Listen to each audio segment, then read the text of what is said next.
नमस्कार, फाइटर समाचार में आपका स्वागत है। पेश आज 16 मई शनिवार शाम 6 बजे राजस्थान की टॉप खबरें। बड़ी खबरों से अपडेट रहने के लिए सब्सक्राइब करें फाइटर न्यूज को और प्रेस करें बेल आइकन को। कोटा के परकोटा सहित 13 थाना इलाकों में लगाया गया कर्फ्यू जारी है। जानकारी के अनुसार रेलवे कॉलोनी, बोरखेड़ा, गुमानपुरा, किशोरपुरा, महावीर नगर, जवाहर नगर, दादाबाड़ी, उद्योग नगर, विज्ञान नगर, परकोटे का मकबरा, रामपुरा कोतवाली, कैथोनी पॉल में कर्फ्यू जारी है। कोटा में 17 थाना इलाकों में से ऐसा कोई थाना क्षेत्र नहीं है जहां से कोरोना पॉजिटिव रोगी नहीं आया हो। अभी फिलहाल 13 थाना इलाकों में 1.5 दर्जन से ज्यादा स्थानों पर कर्फ्यू जारी है।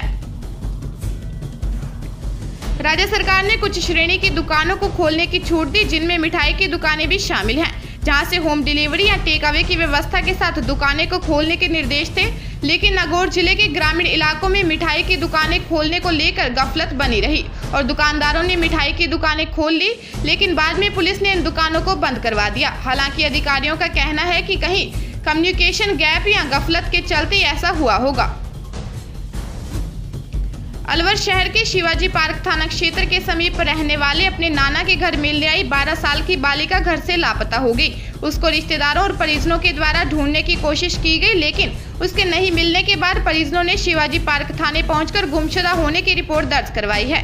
थाना अधिकारी मलीराम ने बताया कि बालिका की तलाश की गई। जिले भर में पुलिस थानों को अलर्ट किया गया है, लेकिन अभी तक बालिका का कोई सुराग नहीं चल पाया है।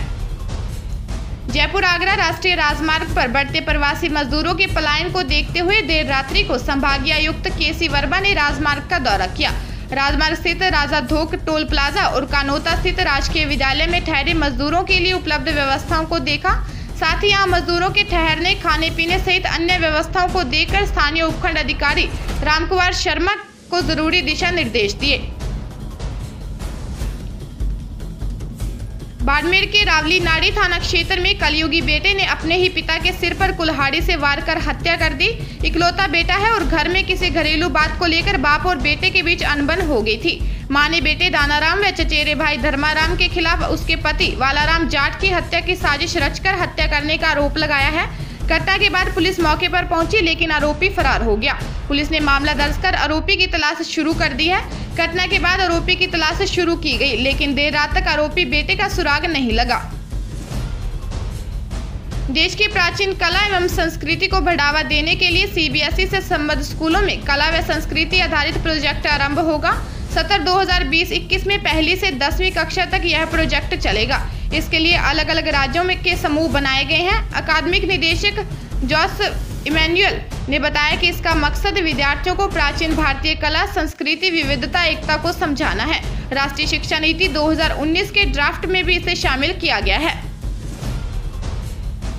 जालौर जिले के सांचौर कस्बे के भीनमाल में चिकित्सकों के साथ बदसलूकी और दुर्व्यवहार का मामला सामने आया है। दरअसल भीनमाल पंचायत समिति के वीसी हॉल में मुख्यमंत्री की वीसी में पहुंचे चिकित्सकों के साथ डीएसपी और ईओ ने बदसलूकी की थी, जिसके बाद चिकित्सकों ने चितलवाना उपखंड अधिकारी मासिंगा राम जांगिड़ को ज्ञापन सौंपकर अधिकारियों के खिलाफ कार्रवाई की मांग की है। वहीं मामले को लेकर चिकित्सकों में रोष व्याप्त है। धौलपुर जिले के बसई डांग थाना परिसर में उस वक्त हड़कंप मच गया जब 35 वर्षीय पुलिसकर्मी हाई टेंशन लाइन की चपेट में आने से गंभीर रूप से झुलस गया।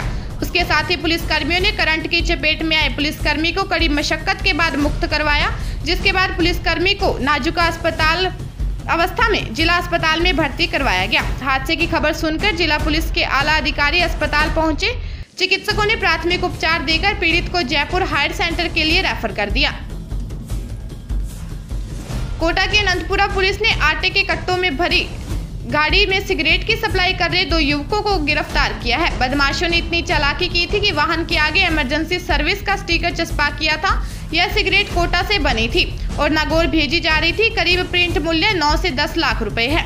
अब आयकर विभाग भी इसकी जांच करेगा। वहीं मामले में आरोपी 30 वर्षीय चैनाराम पुत्र मांगीलाल नायक व 24 वर्षीय महावीर पुत्र बद्रीराम नायक निवासी नागौर को गिरफ्तार किया गया है। अजमेर जिले के क्रिश्चियनगंज थाना इलाके में आतेड़ कच्ची बस्ती इलाके में विवाहिता ने फांसी लगाकर आत्महत्या कर ली। मृतका कमला रावत की 6 पुत्रियां हैं। प्रारंभिक तौर पर सामने आया कि कमला का पति महेंद्र आदतन शराबी है और नशे की हालत में वह रोजाना पत्नी से झगड़ा व मारपीट करता था। घरेलू कलह से परेशान होकर कमला ने कमरे में बंद होकर फांसी लगा ली। सुबह परिजनों की सूचना पर पुलिस ने मौका मुआयना किया और शव का पोस्टमार्टम कराया है।